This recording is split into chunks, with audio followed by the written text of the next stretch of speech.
ওয়াল ইনসা ইল্লা লিয়াবুদুন।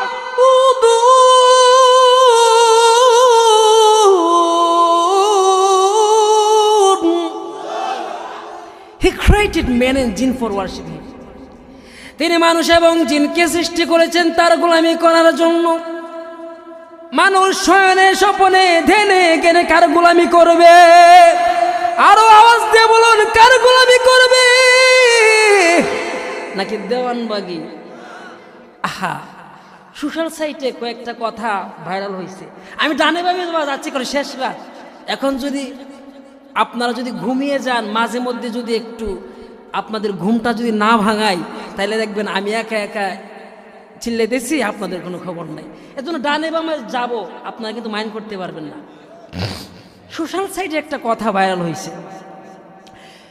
দেওয়ানবাগির এক মুরিদ উচ্চ আওয়াজে বলতেছে, অনেকেই শুনেছেন, এবং সোশ্যাল সাইটে আমি আমার ইউটিউব এবং ফেসবুক টুইটারের মধ্যে আমি এই বিষয়ে অনেক লেখালেখি করেছি।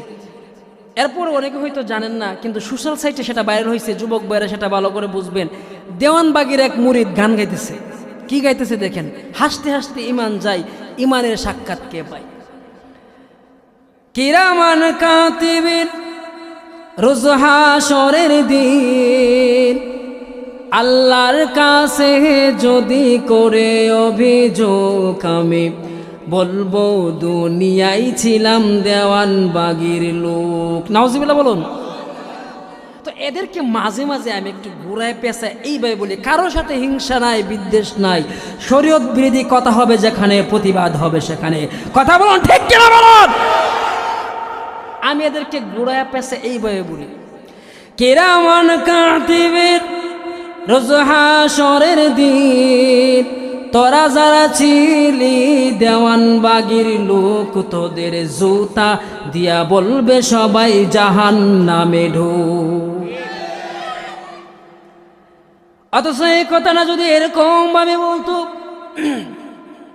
কিরামান কাতিবিন রোজ হাশরের দিন, আল্লাহর কাছে যদি করে অভিযোগ আমি বলবো দুনিয়ায় ছিলাম মুহাম্মদের লোক।